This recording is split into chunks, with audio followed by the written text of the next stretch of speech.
And this segment was brought to you by DraftKings Sportsbook, America's top-rated sports booking app. Not only is it safe, but it is secure, and most importantly, Deke, it is reliable, baby.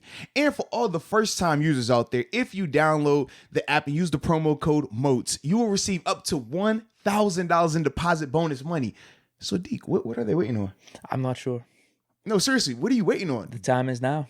Download the app, use the promo code, and get an opportunity to make a little money. All right, so what do we got here? Do we want to like piggyback off that a little bit? Like, what are you expecting from Mason? What's the game plan that you talked about? Absolutely, I'm excited. I do think that the offensive play calling, right, in terms of what we saw with Mason a year ago, in terms of how we would say, man, sometimes it was very conservative, or even Mason not wanting to take shots downfield. Remember the whole debate of Randy saying that, man, we're drawing up plays for Mason to throw it downfield. He just has to take the shot. That was a whole debate going on. Yeah. You see the difference in how you handle your quarterbacks too, right? No. The funniest thing is, well, actually, I don't know. I don't think I think I've been pretty consistent in not ripping on Finkner. Am I wrong on that? No, yeah, absolutely. Mm-hmm. I threw it in my last rant, but know, it is what it is. Mm-hmm. But no, that's kind of the interesting thing with last year with him is that, man, there were a lot of like just conservative play call. It was just a bunch of checkdowns and stuff like that. But in his whole thing, but then the Jets game, like I kind of mentioned earlier. Yeah, but I just remember when that was being brought up and it was addressed to Randy because they said, man, why don't you take the handcuffs off of Mason and let him throw it downfield? Randy Fichtner said multiple times, we've designed plays for him to go downfield. He just has to take the shot.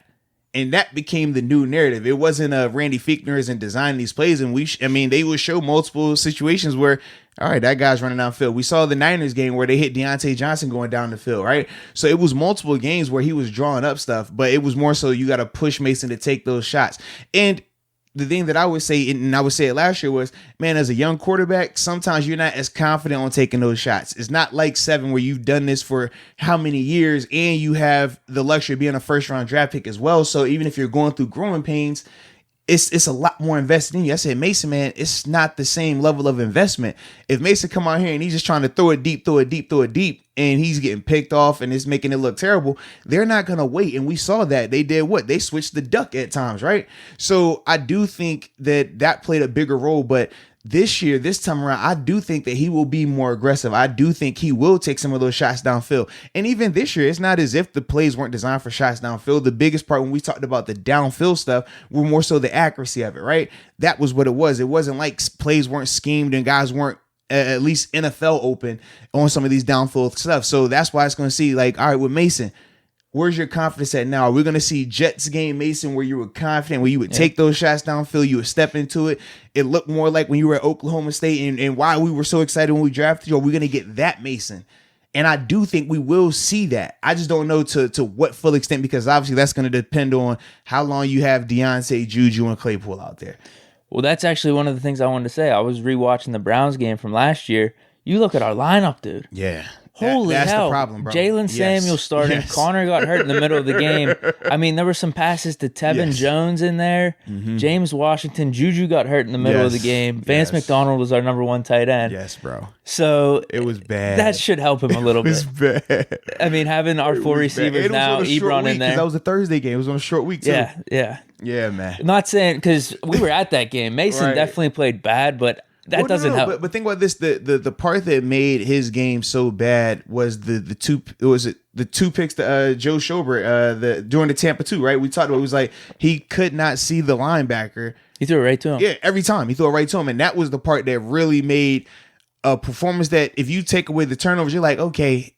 For a young quarterback on the road, short week, you'll live with it, right? That's enough to get you out of there. But and actually, weirdly enough, he did make, I don't know, there was a couple passes that were, 12, 13, 14 yards down the field. Remember, didn't Deontay get knocked out of that game too? I thought he got... I don't know if it was for a little bit or not. It was either Deontay or Juju, because Morgan Burnett was the one who hit him. I remember us saying like, dang, that's the former Steeler, and then he was the one who got a pick as well, so... Juju was definitely out because Tevin Jones was getting some catches and stuff. It was that was the big thing to me though, man. Just seeing that, I'm just like, it's rough. It's rough.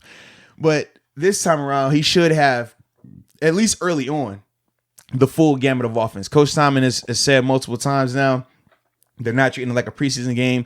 They want the guys preparing and going out there.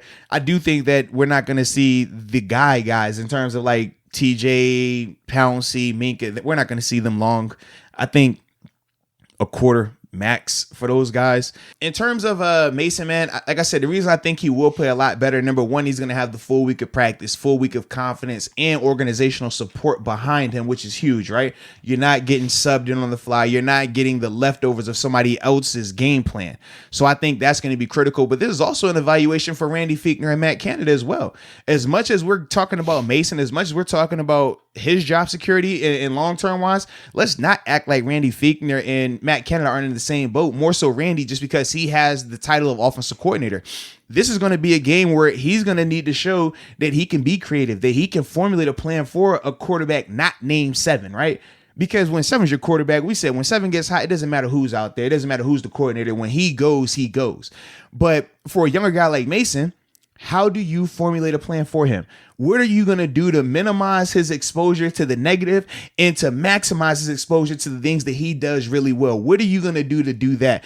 That's what I'm going to be interested to see. And that's going to be the big evaluation on Randy Fichtner and his job security going forward. If he can formulate a creative plan, a situation where Mason comes out and looks good and we can see that, okay, it wasn't scheme, it was drops, it was accuracy, then, man, you feel a lot more confident about Randy. But if we come out and we see the same stuff going on and it's not throw related, it's not catch related, man, now it's going to be very damning on Randy. It's going to be very damning on Matt Canada. So for all of those guys, they're all connected together. That's another reason why I'm excited, because you're going to get a wholehearted effort from a game planning standpoint.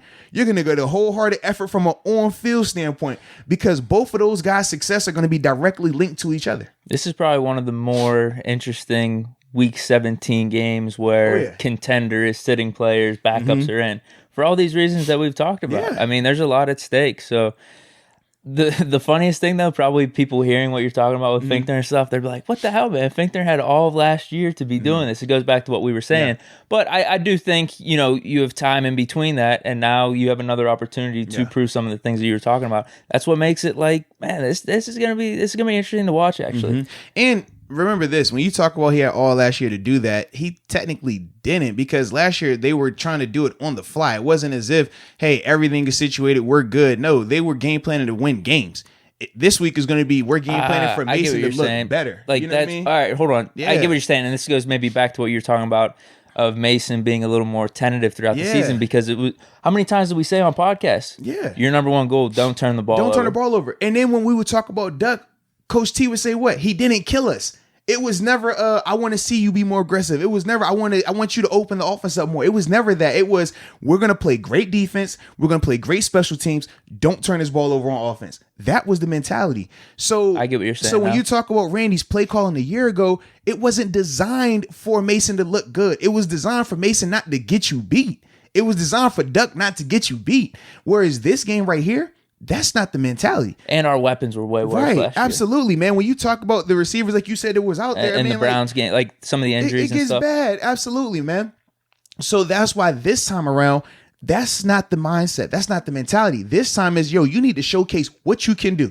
Mason, showcase. I need to see you throw that dagger. I need to see you step into your throws and throw these deep ins and deep outs. I want to see that deep ball accuracy, the connection to James Wash. I want to see that. If I'm Randy, I want to see shifts in motions. I want to see you being aggressive with your calls. I want to see you switching up the tempo. I want to see you aggressive if it's 3rd and 1, 4th and 1. I want to see that. This is the game for that. Last year, that wasn't the place. Last year, us sitting at 8-5, we never once said it was because of quarterback play. We said, man, this defense is going nuts. This defense is creating so many turnovers. They're scoring on defense. Minkah Fitzpatrick running back a touchdown against the Colts. Like, we're winning in all these other ways. Never related to the quarterback. Whereas this week is going to be solely, we're focusing on you. We want to see how you perform. Not with the training wheels on, not with we're going to control the climate for you. No. We're throwing you out in the wild. Are you coming back with the mink, or are you going to be somebody's food? That's what we're going to see right now. I mean, it's the truth. Like, how you going to come back? You wearing the skins on you? Like that's what I want to see. Put the big boy fur on you, or you going to be somebody's dinner tonight, man.